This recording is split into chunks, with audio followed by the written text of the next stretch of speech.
एकादशी व्रत। एकादशी व्रत जो है यह कब है यह मैं आपको बताने जा रही हूँ। और वैसे तो साल में 24 एकादशी होती है, लेकिन जब अधिक मास पड़ जाता है तो यह एकादशी 26 हो जाती है, क्योंकि एक महीने अधिक मास की एकादशी जो दो होती है वो बढ़ जाती है। और 2026 में अधिक मास पड़ा, इसलिए इस साल यह एकादशी 26 एकादशी है। और अब बात करते हैं इस देवशयनी एकादशी। राधे राधे, कैसे हैं आप लोग? ईश्वर कृपा से आप सब अच्छे होंगे। ईश्वर सब पे कृपा बनाए रखे, सबका कल्याण करें। आज मैं देवशयनी एकादशी के बारे में बताने जा रही हूँ।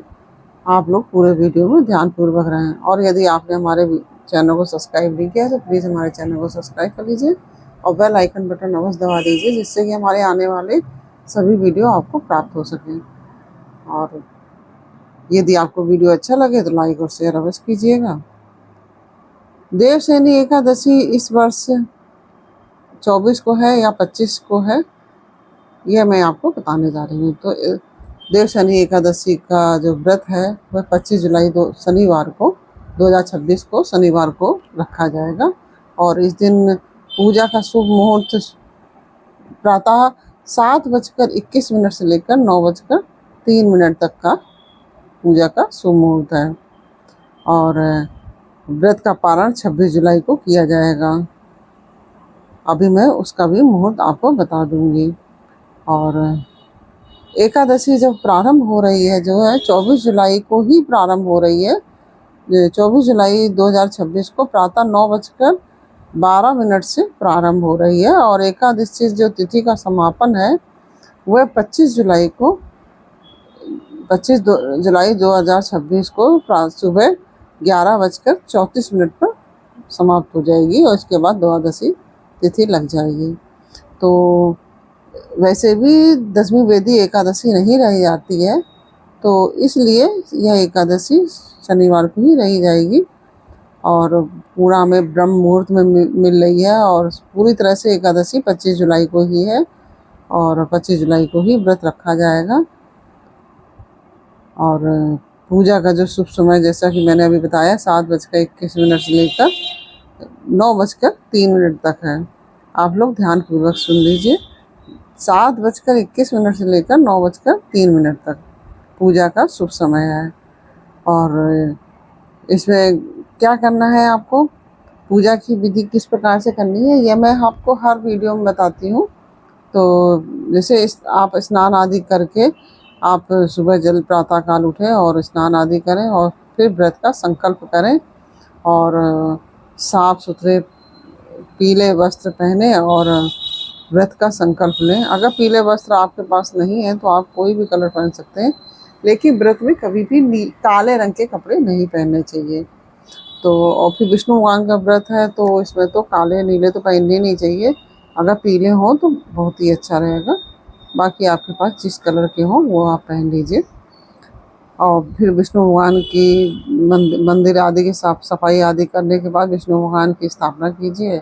घर के मंदिर में भगवान विष्णु माता लक्ष्मी की मूर्ति, अगर मूर्ति है या आपके पास चित्र है, उसको एक पाटे पे एक कपड़ा बिछा के साफ उस पर भगवान को स्थापित कीजिए। और फिर भगवान को स्नान आदि कराइए और उनको चंदन केसर आदि से तिलक कीजिए। आप तुलसी ज़रूर अर्पण कीजिए। एक दिन पहले आप तुलसी पत्र तोड़ लें और उसको धो के रख लें और फिर आप भगवान को तुलसी अर्पण कीजिए, क्योंकि एकादशी में तुलसी पत्र नहीं तोड़ा जाता है। तो तुलसी अवश्य आप इस तब भगवान विष्णु को चढ़ाइए। भगवान को पीले पुष्प हो तो पीले पुष्प चढ़ाइए। पीले पुष्प तो आपको मिल ही जाएंगे सभी जगह, जैसे कनेर है, गेंदा है, इस तरह के पुष्प आपके पास हो तो वो चढ़ाइए। और पीले वस्त्र अक्षत तो एकादशी को नहीं चढ़ाया जाता है। जो चावल है वह एकादशी वाले दिन नहीं चढ़ाया जाता है। तो पीले वस्त्र चढ़ाइए, पुष्प चढ़ाइए और धूप दीप पंचामृत आदि से भगवान की पूजा कीजिए और तुलसी दल अर्पित कीजिए। इसके पश्चात आप एकादशी की आपके पास कथा की पुस्तक हो तो आप एकादशी की कथा भी कर लीजिए। और इसके पश्चात आप भगवान की आरती कीजिए, भोग लगाइए। आप जो भी मिष्ठान आपके पास हो, फल मिठाई वगैरह, वो सब भगवान विष्णु को भोग लगाइए और फिर आरती कीजिए और मंत्र जाप अवश्य कीजिए। मंत्र जाप का बहुत फल प्राप्त होता है। ओम नमो भगवते वासुदेवाय मंत्र को लगातार जाप करें और आप विष्णु सहस्त्र नाम का भी पाठ कर सकते हैं। आप चाहें तो गजेंद्र मोक्ष का भी पाठ कर सकते हैं, वो भी विष्णु भगवान को बहुत पसंद है। गजेंद्र मोक्ष बहुत ज़्यादा ही भगवान विष्णु को पसंद है और इसकी भी महिमा भी मैं आपको डाल दूँगी गजेंद्र मोक्ष की, तो आप लोग उस वीडियो को सुन लीजिएगा। तो इस तरह से आप एकादशी का व्रत रखिए और यह मैंने व्रत का मुहूर्त, पूजा का और व्रत में क्या करना है। और इस दिन अन्न ग्रहण मत कीजिएगा, अन्न ग्रहण नहीं किया जाता है एकादशी में। किसी भी एकादशी में अन्न का ग्रहण नहीं किया जाता है और अक्षत तो छुए भी नहीं जाते हैं। और इस दिन आप फलाहारी व्रत रखिए और इसमें फलाहारी ही व्रत रखा जाता है, इसमें अन्न ग्रहण नहीं किया जाता। किसी प्रकार का भी अन्न, कोई भी अन्न हो, वो ग्रहण नहीं किया जाता है।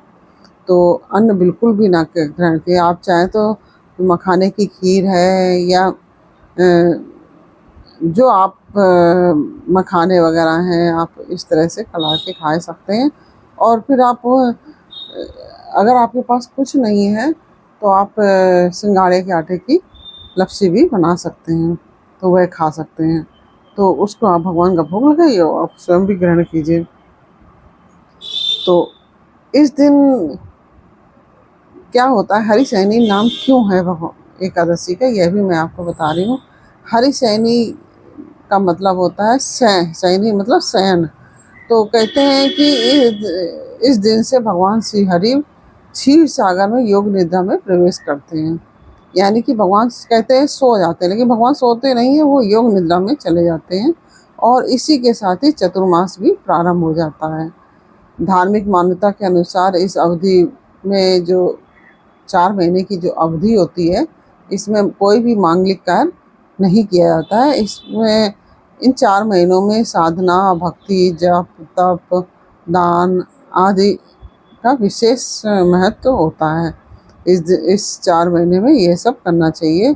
और जो कि और जो हरि भगवान मतलब योग निद्रा में चले आते हैं, तो इसमें कोई भी आपको शादी ब्याह, मुंडन, छेदन, गृह प्रवेश आदि कोई भी कार्य नहीं करने चाहिए। और ये 4 महीने बिल्कुल पूजा पाठ को ही समर्पित हैं। आप पूजा पाठ आदि कीजिए इसमें, और कोई भी शुभ काम मत कीजिएगा। कि जैसे कि आप कथा वगैरह तो कर सकते हैं, तो पूजा पाठ हुआ, लेकिन आप जैसे छेदन है, मुंडन है या शादी ब्याह की तो गोद भराई वगैरह है, शादी है, ये सब आप नहीं कर सकते हैं। क्योंकि एकादशी, ये हरिशयनी एकादशी के बाद ये 4 महीने किसी भी प्रकार के कोई भी शुभ काम नहीं होते हैं, क्योंकि इसमें चतुर्मास प्रारंभ हो जाता है। चतुर्मास प्रारंभ होने के कारण ये सब निषेध होता है। और इस तरह से आप सभी व्रत रहिए। और यह प्याज लहसुन वगैरह घर में बिल्कुल भी मत बनाइए।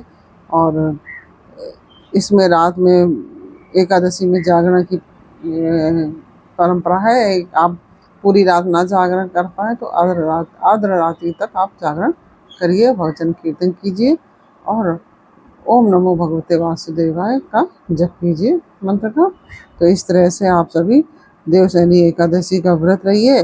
और आप अब हम आपको पारण का समय बता रही हूँ।